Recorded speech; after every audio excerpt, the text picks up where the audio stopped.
Hello everyone and welcome to the Short Mein Samjhao series, this time for class 12th. The topic which we are going to cover is accounting for share capital. But उससे पहले I thought it is important कि share capital के बारे में थोड़ा सा introduction होना चाहिए आपको.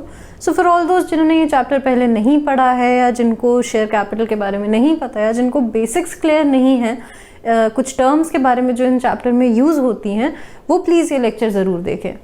I know मैं थोड़ा सा late हूँ, 2 महीने हो चुके हैं since my last video. I had a bit of personal reasons, but I am back and so is the board's date sheet.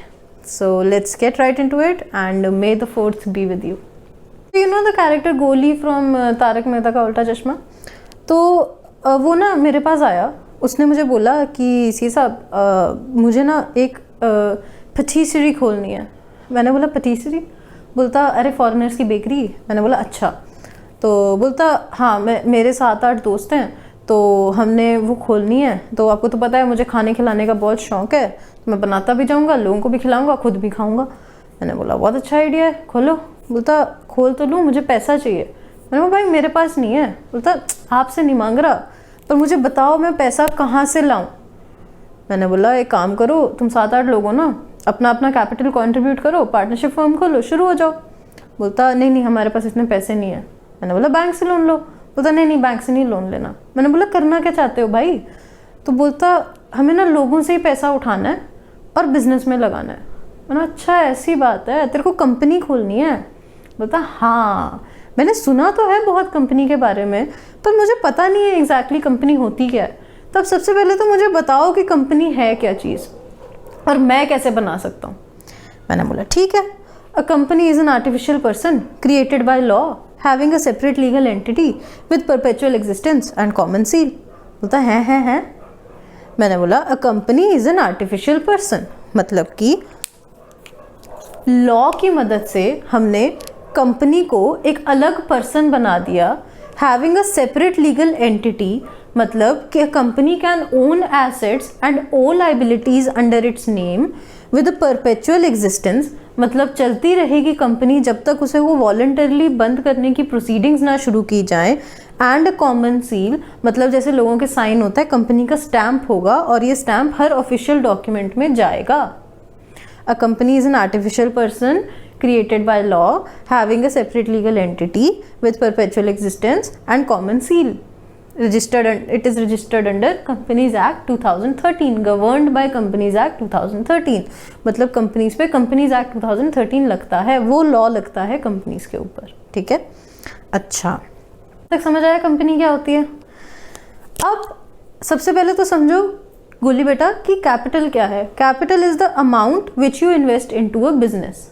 ठीक है, अब कंपनीज के केस में capital is known as share capital.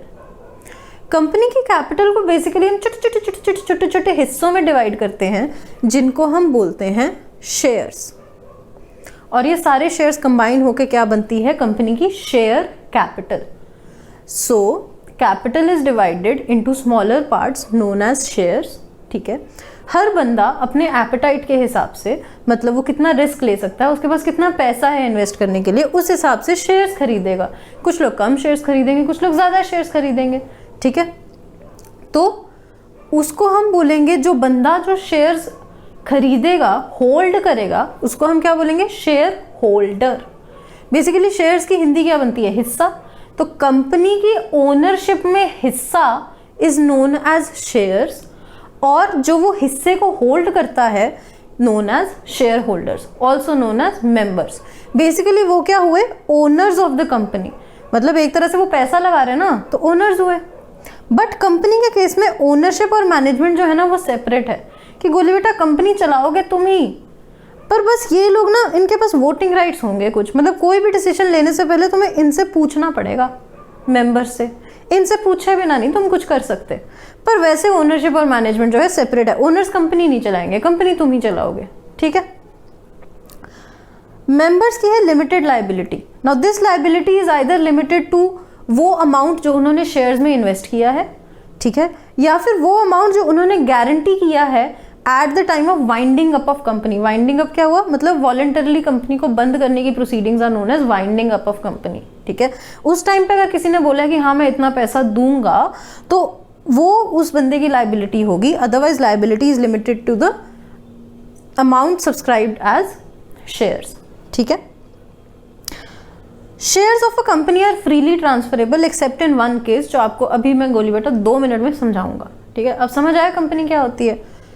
हाँ सी साहब, कंपनी एक artificial person है जो लॉ की मदद से क्रिएट की जाती है, जिसका अपना खुद का वजूद है, मतलब सेपरेट लीगल एंटिटी है, उसकी परपेचुअल एग्जिस्टेंस होती है, मतलब मेंबर्स के जीने मरने से उसको फ़र्क नहीं पड़ता, उसकी बंद होने के लिए हमें प्रोसीडिंग शुरू करनी पड़ेंगी, वो तभी बंद होगी।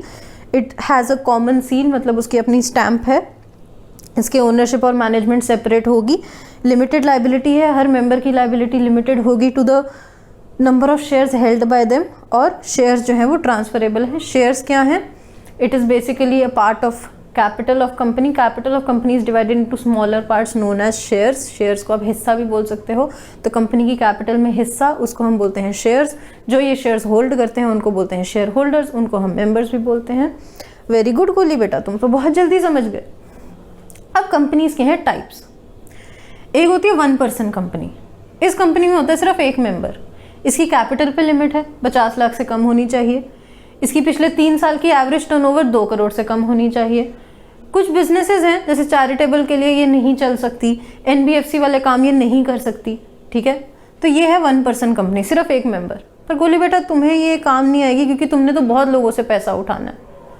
दूसरा टाइप होता है प्राइवेट कंपनी।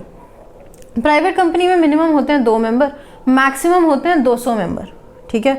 पर इसमें तुम आम जनता से पैसा नहीं उठा सकते, तुम सिर्फ अपने आंडियों गुआंडियों मतलब रिश्तेदारों या पड़ोसियों से पैसा उठा सकते हो ज़्यादा से ज़्यादा, तुम पूरी जनता के लिए नहीं खोल सकते इसका इशू।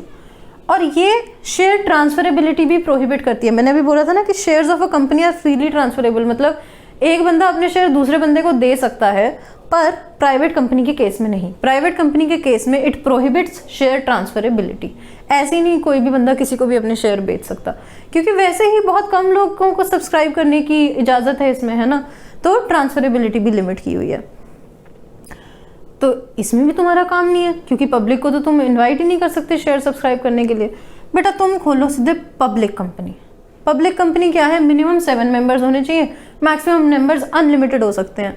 इसमें पब्लिक इन्विटेशन भी अलाउड है, तुम जने खने से पैसा उठा सकते हो, और शेयर जो है फ्रीली ट्रांसफरेबल हैं, मतलब कोई भी बंदा अपना शेयर कभी भी किसी और को बेच सकता है, ठीक है। बहुत बढ़िया, बहुत बढ़िया सीए साहब, हम पब्लिक कंपनी ही खोलेंगे। बहुत अच्छे सीए साहब, स्टेप्स क्या हैं कंपनी खोलने के, फटाफट बताओ। मैंने बोला बेटा पहला स्टेप तो तूने कर लिया, प्रमोशन। तुम्हारा जो ग्रुप है, तुम जो 7-8 लोग हो, you have agreed to run a business to form a company, तो प्रमोशन तो हो गई। अब नेक्स्ट स्टेप है इनकॉर्पोरेशन। अब इनकॉर्पोरेशन में क्या होगा? मेरी टीम जो है कुछ डॉक्यूमेंट्स बनाएगी जो कंपनी के लिए ज़रूरी हैं। पहला है memorandum of association, MOA। Basically ये है founding document of the company. इसमें कंपनी के बारे में चीज़ें लिखी होंगी कि जैसे ये कितनी कैपिटल उठा सकती है, ऑथराइज्ड कैपिटल, मतलब मैक्सिमम कैपिटल कितनी है जो कंपनी उठा सकती है, कंपनी का ऑब्जेक्टिव क्या है, ये सारा MOA में लिखा होगा। उसके बाद हो गया आर्टिकल्स ऑफ एसोसिएशन, कंपनी चलेगी कैसे, इसमें अलग अलग रूल्स लिखे होंगे, इस सिचुएशन में क्या करना है, उस सिचुएशन में क्या करना है, basically how to run the company, वो आर्टिकल्स ऑफ एसोसिएशन में लिखा होगा। फिर हम देंगे consent of directors to act as directors. फिर हम देंगे एक डिक्लेरेशन कि भाई हमने लॉ, यहाँ पर कौन सा लॉ मैंने आपको बताया था गवर्न कर रहा है, कंपनीज एक्ट 2013, तो हम बोलेंगे हमने कंपनीज एक्ट 2013 की सारी रिक्वायरमेंट्स पूरी कर ली। ऑब्वियसली पूरी करने के बाद ये डिक्लेरेशन देंगे, और ये सारे डॉक्यूमेंट सब सबमिट करेंगे रजिस्ट्रार ऑफ कंपनीज, ROC को। ROC वो बंदा है जो कंपनीज को रजिस्टर करता है, तो वो देखेगा सारी रिक्वायरमेंट्स फुलफिल्ड हैं, MOA है, AOA है, सब कुछ है, तो वो सर्टिफिकेट ऑफ इनकॉर्पोरेशन दे देगा, तो इनकॉर्पोरेशन का स्टेप पूरा हो जाएगा। फिर अगला स्टेप आएगा कैपिटल सब्सक्रिप्शन। ये वो स्टेप है जहां पर तुम जनता से पैसा उठाओगे, इनवाइट करोगे पैसा, शेयर्स इशू करोगे जिसको लोग सब्सक्राइब करेंगे, और जब वो सब्सक्राइब करेंगे तुम्हें पैसा देंगे और तुम्हारे पास पैसा आएगा, उनको बदले में मिलेंगे शेयर्स। और फिर अगला स्टेप है commencement of business. With in 180 days of incorporation तुम्हें सर्टिफिकेट ऑफ कमेंसमेंट लेना होता है, जिसके बाद तुम बिजनेस शुरू कर सकते हो। अच्छा, इनकॉर्पोरेशन तो गोली बेटा देखो मैं हैंडल कर लूँगा, ठीक है। मैंने ऐसा बोला उसको कि इनकॉर्पोरेशन में हैंडल कर लूँगी, ठीक है। हमारा मेन है कैपिटल सब्सक्रिप्शन। बोलता हाँ कैपिटल सब्सक्रिप्शन तो इम्पॉर्टेंट है। तो मैं एक काम करता हूँ, अभी के लिए मैं जाता हूँ, ठीक है। उसके बाद मैं आऊँगा, बहुत और लोगों को लेके आऊँगा और हम जानेंगे आपसे कैपिटल सब्सक्रिप्शन के बारे में, ठीक है। तो गोली बेटा गया, गोली बेटा ने सबको बताया गोकुल धाम सोसाइटी में मैंने कंपनी शुरू करनी है, ये वो ऐसे वैसे, सब ने शेयर्स खरीदने हैं। हाँ जी बिल्कुल खरीदने हैं। तो सारे लोग ये उठ के आ गए मेरे पास कैपिटल सब्सक्रिप्शन के बारे में जानने के लिए, शेयर्स के बारे में और जानने के लिए। एंड मैंने बताया, मैंने क्या बताया, वो सबसे पहले तो उन्होंने पूछा भाई शेयर्स, मैंने बोला हाँ जी, कंपनी की कैपिटल छोटे छोटे पार्ट्स में डिवाइडेड होती है जिसको हम कहते हैं शेयर्स। शेयर्स के दो टाइप्स हैं, एक होता है प्रेफरेंस शेयर्स, एक होता है इक्विटी शेयर्स। अब प्रेफरेंस शेयर्स क्या हैं? Preference shares as the name suggest उनको प्रेफरेंस मिलती है किस चीज में? डिविडेंड में और at the time of winding up में।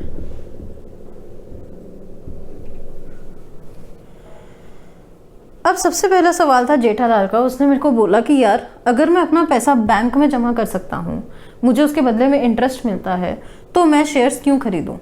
मैंने बोला बिल्कुल सही बात है। मैंने बोला जैसे बैंक इंटरेस्ट देता है ना, शेयर्स पे हमें डिविडेंड मिलता है एज अ रिटर्न। अच्छा, मतलब जब कंपनी प्रॉफिट कमाएगी ना तो कंपनी तुम्हें डिविडेंड पे करेगी। कोहली बेटा बोलता करेगी? मैं बोला करना पड़ेगा, वरना सारे लोग बैंक में अपना पैसा जमा करेंगे ना, यहाँ क्यों इन्वेस्ट करेंगे अगर उनको कोई रिटर्न नहीं दिख रही?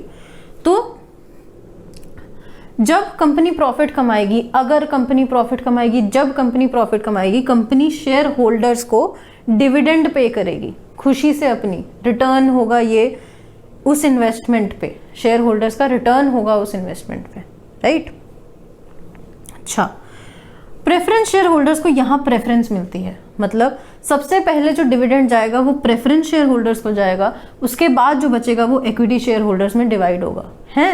हाँ, दूसरी बात, प्रेफरेंस शेयर होल्डर्स को जो डिविडेंड है वो या तो फिक्स्ड अमाउंट मिलेगा या तो फिक्स्ड रेट पे मिलेगा जो ऑलरेडी डिसाइडेड होगा। अच्छा, मतलब आप कहना चाहते हो यहाँ रिस्क कम है। हाँ, कि मतलब जब डिविडेंड डिक्लेयर होगा पहले इनको मिलेगा, उसके बाद इक्विटी की बारी आएगी और यहाँ पर भी इनको एक फिक्स्ड रेट या फिक्स्ड अमाउंट मिलेगा।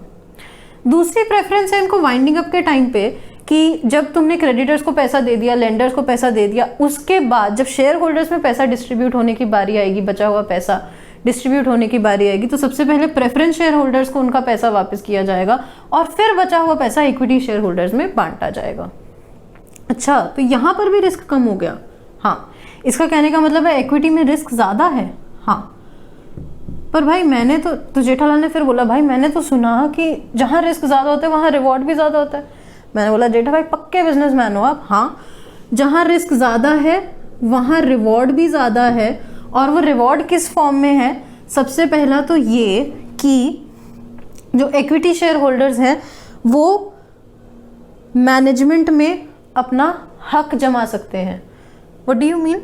व्हाट आई मीन इज़ कि इक्विटी शेयर होल्डर्स के पास वोटिंग राइट्स होते हैं, मतलब कि मैनेजमेंट कोई भी डिसीजन लेने से पहले ओनर्स का वोट मांगेगी, और ओनर्स कौन है? Share holders.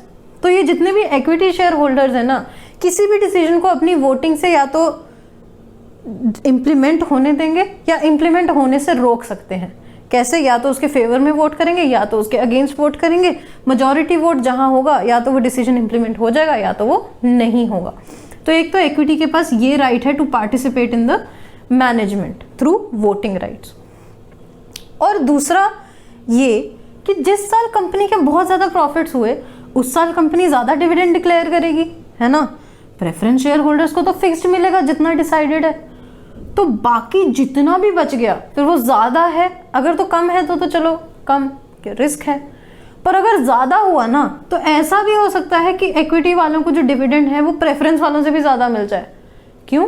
क्योंकि भैया उन्होंने रिस्क लिया था ना। रिस्क ये भी तो था कि डिविडेंड कम हो, उस केस में प्रेफरेंस वालों को तो फिक्स्ड मिलेगा, इक्विटी वालों को कम मिलेगा। पर अगर डिविडेंड ज़्यादा हुआ तो इक्विटी वालों को रिटर्न भी फिर भरपूर मिलेगी, क्योंकि प्रेफरेंस वालों की तो फिक्स्ड है ना। तो ये है डिफरेंस प्रेफरेंस शेयर्स और इक्विटी शेयर्स में।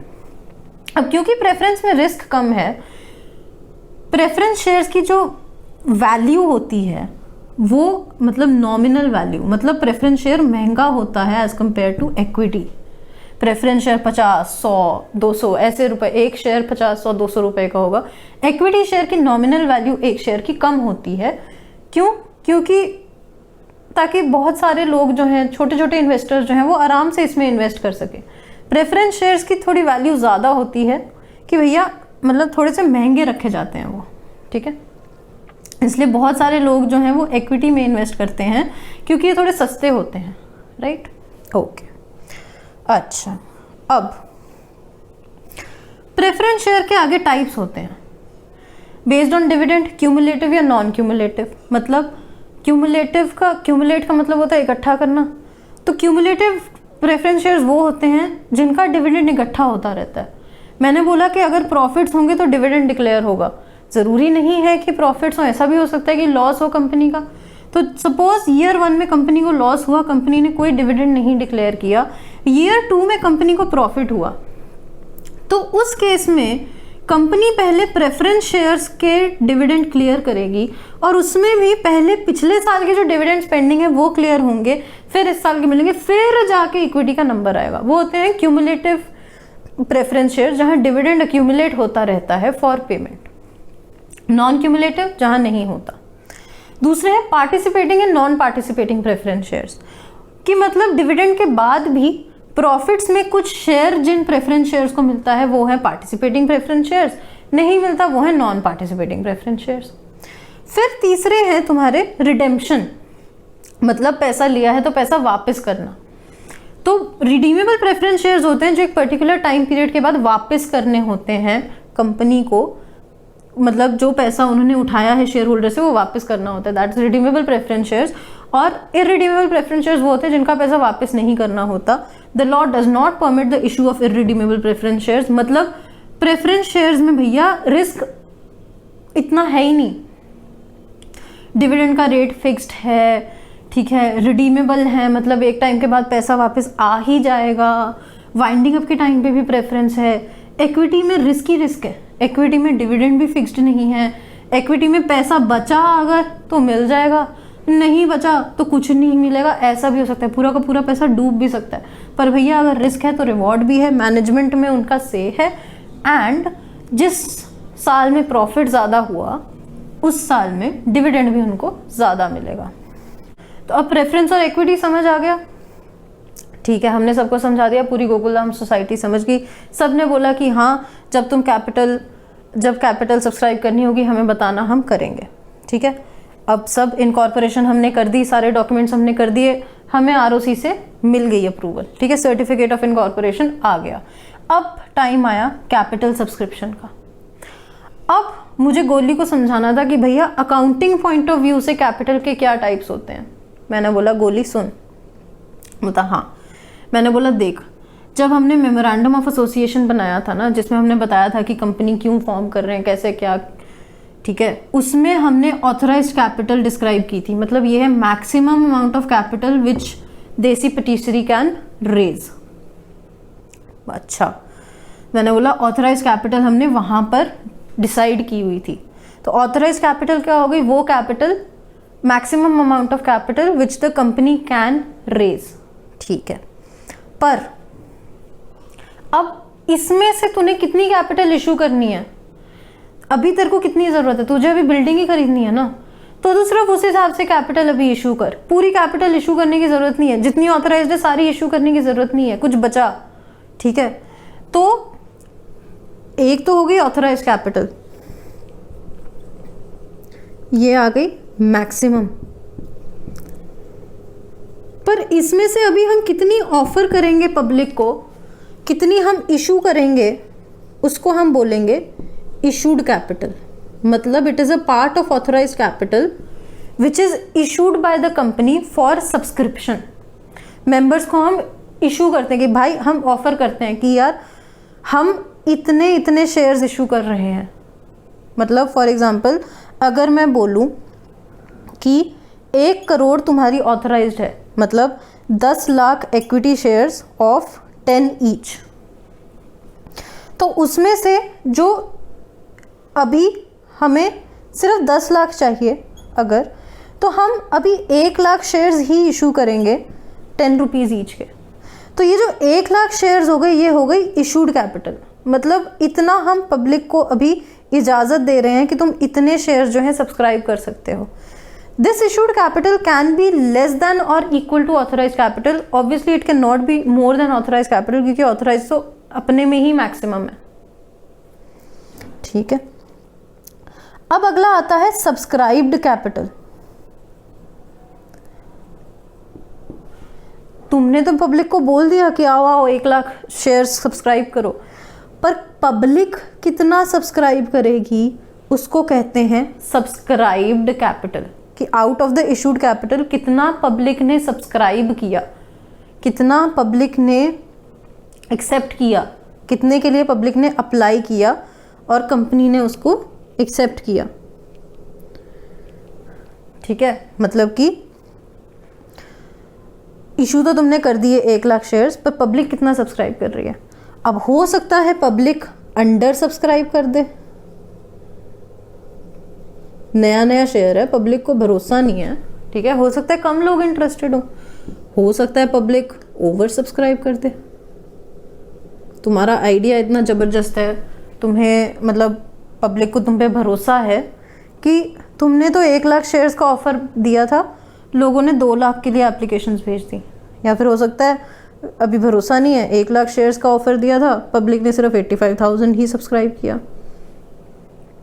तो ये हो गई subscribed capital, can be less than और इक्वल टू इशूड कैपिटल। अब तुम्हारे पास 2 ऑप्शन है, या तो तुम सारा का सारा पैसा एक बारी में बुला लो, ठीक है, कॉल्ड अप कैपिटल, तुमने कितना पैसा बुलाया है, या तो तुम सारा का सारा पैसा उसी टाइम बुला लोगे फुली कॉल्ड अप, या तो तुम पैसा इंस्टॉलमेंट्स में बुलाओगे कि भाई इन इंस्टॉलमेंट्स को कुछ एप्लीकेशन के टाइम पे दो, कुछ अलॉटमेंट के टाइम पे, बाकी हम कॉल करेंगे।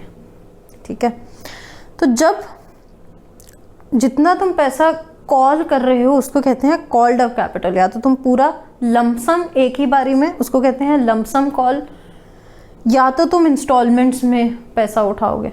ठीक है, फिर आता है पेड अप कैपिटल, तुमने जितना कॉल किया एज अ कंपनी उसमें से पब्लिक ने कितना पैसा दिया। अब या तो पब्लिक पूरा पैसा दे देगी, या तो पब्लिक पूरा पैसा नहीं देगी, है ना। तो या तो होंगे शेयर्स फुली पेड अप, या तो होंगे नॉन फुली पेड अप। ठीक है, तो बेसिकली कंपनी की बैलेंस शीट में कैसे दिखाया जाएगा, authorised capital, issued capital, subscribed capital में subscribed and fully paid up, मतलब वो कैपिटल जो फुली कॉल्ड अप है और उसके अगेंस्ट पूरा पैसा मिल गया, या फिर subscribed and not fully paid up, जिसमें या तो तुमने अभी इंस्टॉलमेंट में पैसा बुलाया है और अभी तुमने पूरा पैसा नहीं बुलाया, तुमने सिर्फ 2 ही इंस्टॉलमेंट्स बुलाई हैं, मतलब आउट ऑफ 10 रुपीज़ तुमने सिर्फ 5 कॉल अप किया, क्योंकि तुम्हें 5 की ही ज़रूरत थी, तो तुमने 5 कॉल अप किया और वो 5 का 5 पे कर दिया, तो भी वो आएगा subscribed and not fully paid up में। या फिर तुमने तो पूरा 10 का 10 रुपया कॉल अप कर दिया था, पर लोगों ने अभी तक सिर्फ 5 रुपया ही दिया है तुम्हें, तो subscribed and not fully paid up. ठीक है, ये सारी इंफॉर्मेशन कहाँ जाती है, शेयर कैपिटल के नोट्स टू अकाउंट्स में। बैलेंस शीट में इक्विटी एंड लायबिलिटी में शेयर कैपिटल में तो एक अमाउंट आएगा, पर फिर उसके नोट्स टू अकाउंट्स में तुम ये सारी इन्फॉर्मेशन दोगे कि ऑथराइज कैपिटल कितनी है, इशूड कैपिटल कितनी है, सब्सक्राइब में subscribed and fully paid up, मतलब या तो वो पूरा कॉल्ड अप है और कॉल्ड अप के अगेंस्ट पूरा पेड अप है, या तो वो पूरा कॉल्ड अप नहीं है और अगर पूरा कॉल्ड अप है और उसके अगेंस्ट पेड अप नहीं है तो वो जाएगा subscribed and not fully paid up में। ठीक है, तो अब हम पैसा जो है वो लमसम में भी बुला सकते हैं, उस केस में equity share application and allotment सब एक साथ ही हो जाएगा। ठीक है, लमसम 10 का 10 रुपया हमारे पास आ जाएगा, बट हमें अगर सारा का सारा पैसा एक साथ नहीं चाहिए तो हम स्टेजेस में पैसा बुलाएंगे। पहला स्टेज होगा एप्लीकेशन, जहां बेसिकली पब्लिक अप्लाई करेगी हमारे शेयर्स के लिए, हम ऑफर करेंगे और पब्लिक अप्लाई करेगी। उसके बाद हम करेंगे अलॉटमेंट, उसके बाद हम मांगेंगे कॉल मनी। ठीक है, अब या तो पब्लिक ने अंडर सब्सक्राइब किया होगा या तो ओवर सब्सक्राइब किया होगा। अगर तो अंडर सब्सक्राइब किया है तो ठीक है, हमने तो 1 लाख शेयर्स इशू किए थे, पब्लिक ने 85,000 ही सब्सक्राइब किए, सारे के सारे इशू कर दो। पर अगर पब्लिक ने 2 लाख शेयर्स की एप्लीकेशन दे दी है जबकि हमने सिर्फ 1 लाख ही इशू किए थे, और subscribed capital can not be more then issued capital, this means कि हमें इन 2 लाख शेयर्स को 1 लाख ही शेयर अलॉट करने हैं। जिन 2 लाख शेयर्स की एप्लीकेशन हमें रिसीव हुई है, पर हमें अलॉट जो है वो 1 लाख ही करने हैं, है ना। तो जो शेयर कैपिटल में एंट्री जाएगी ना, वो शेयर्स अलॉटेड के बेसिस पे ही जाएगी, और एप्लीकेशन वाले शेयर्स को हम एडजस्ट करेंगे। वो एडजस्ट कैसे करेंगे, अकाउंटिंग कैसे होगी, वो हम अगले लेक्चर में करेंगे। ये एक बेसिक था शेयर कैपिटल के बारे में, शेयर्स क्या हैं उसके बारे में, शेयर कैपिटल के टाइप्स क्या हैं अकाउंटिंग पॉइंट ऑफ व्यू से, shareholder point of view से। अकाउंटिंग पॉइंट ऑफ व्यू से obviously authorise capital, issued capital, subscribed and fully paid up, not fully paid up, ये टाइप्स हैं। और shareholder के cases में of course preference share, equity shares, ये types हैं। ठीक है, तो ये सारा थ्योरी था। सो ये था बेसिक्स ऑफ शेयर कैपिटल। अगले लेक्चर में करेंगे हम इसका accounting perspective. Till then take care and don't forget to like, comment, subscribe to the channel, share it with your friends, and I'll see you next time.